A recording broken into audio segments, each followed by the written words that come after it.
The results are out, bagamat partial and unofficial. Nakikita na natin ang mga sure winners sa midterm elections. Pero kumusta naman ang official canvassing? Nasa COMELEC headquarters sa Manila Hotel si Dexter Ganibe para sa kanyang live agenda report. Dexter. Medyo mabagal pa ang usad ng canvassing sa resulta ng eleksyon sa senador at party list dito sa National Canvassing Center. Matakin mo, sa 82 na mga probinsya sa buong Pilipinas, Ifugao pa lang ang nakapag-transmit ng kanilang certificate of canvass sa ngayon.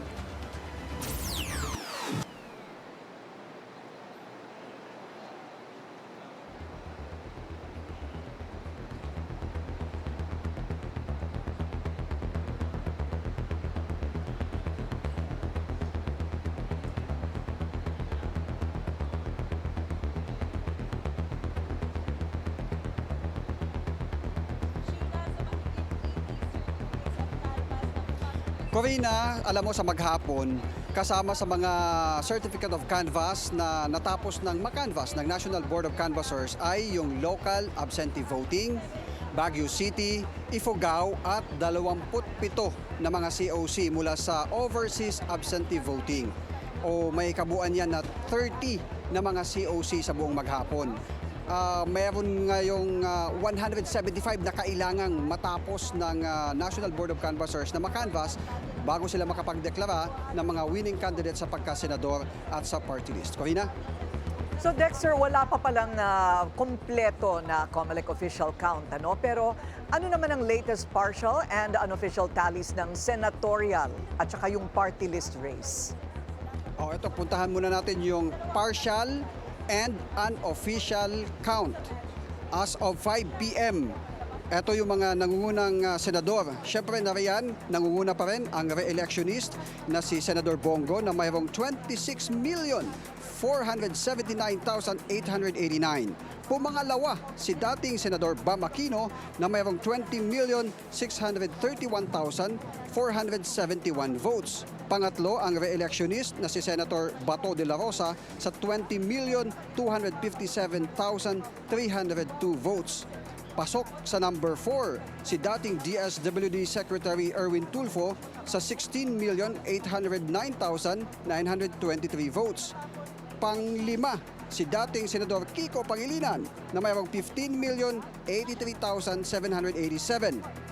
Pang-anim si Congressman Rodante Marcoleta na mayroong 14,900,565 votes.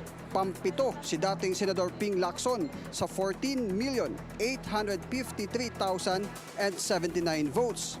Pangwalo naman si dating Senate President Tito Soto sa 14,593,784 votes. Pangsyam si re-electionist Senator Pia Cayetano sa 14,302,677 votes.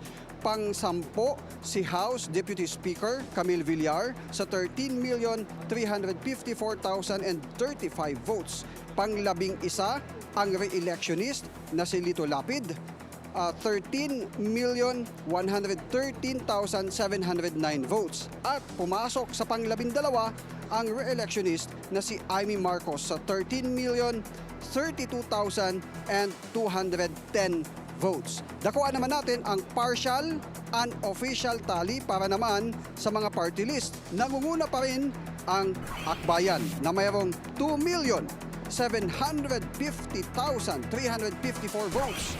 Pumangalawa ang Duterte Youth, 2,300,538 votes. Pangatlo ang Tingog Party List na mayroong 1,788,230 votes. Pang-apat ang 4Ps, 1,435,163 votes. Panglima ang ACT-CIS na mayroong 1,222,285 votes. Pasok sa pang-anim ang Ako Bicol Party List na may boto na 1,061,263.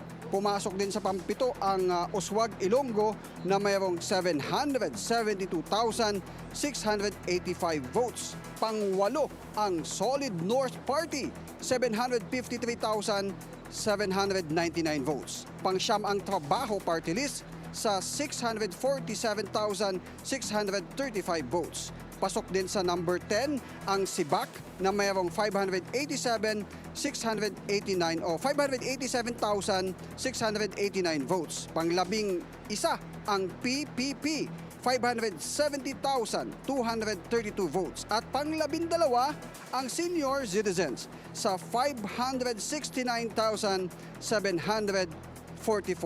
votes. Yan ay partial and unofficial tally. Corina? Dexter, pag sinabi nating partial, ang ibig bang sabihin ay hindi pa nabibilang ang kabuang 100% ng mga boto para sa mga senador at sa party list? Oo, itong partial and unofficial, Corina, na galing sa COMELEC Transparency Media Server ay galing yan direkta doon sa mga election returns mula sa mga clustered precincts.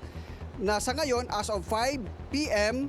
ay mayroong 97.29% ng mga kabuoang clustered precinct pa lang ang nabibilang. Ayun, okay.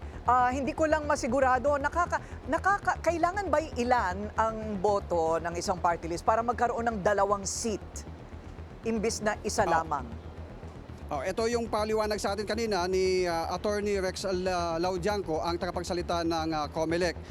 Ang computation dyan, hindi yung sa ranking na tulad nung ating ginawa kanina. Kapag natapos lahat, kailangan mabilang lahat ng boto ng party list. Lahat ng 155 na mga party list ay kailangang i-total yung mga nakuha nilang boto at 2% doon ay pasok na. Kung nakapasok sa 2% yung boto na nakuha nila, ay pasok na sila. Mayroon na silang isang seat. Ibig sabihin, ito example natin, kung umabot yung total ng 155 na mga party list, umabot sa 50 million lahat ng mga boto na na-cast, ang 2% niyan ay 1 million. Kapag yung isang party list ay nakakuha ng 1 million vote, meron na siyang isang pwesto sa Kongreso. Corina? At kapag sumobra doon o nagdoble, 2 seat ang kanya makukuha. Tama. Ayun, okay. Tama, And Corina. 63 ba? Turo sa akin ni Willard kanina, 63 seats ang kailangang punuin sa Kongreso. Ayun, okay. Tama, Corina. Huling tanong, yung 97 point something na percent, na kulang pa ng mga 2 point something percent, yung number 12 ba sa pagkasenador ay maaari pang magbago? At yung number 13 ang aangat kung sakali? Yan ang medyo critical na posisyon, yung number 12 at number 13. Pero kung titignan natin yung partial unofficial, ang lamang ng pang number 12 na si re-election ni Senator Amy Marcos ay mahigit sa 1.2 million yung kanyang lamang doon sa pang 13 na si Ben Tulfo. Pero yung boto doon sa ilang presinto na hindi pa nakapagpapadala o hindi pa nakakapag-transmit, halos hindi na aabot, Corina, kung susumahin.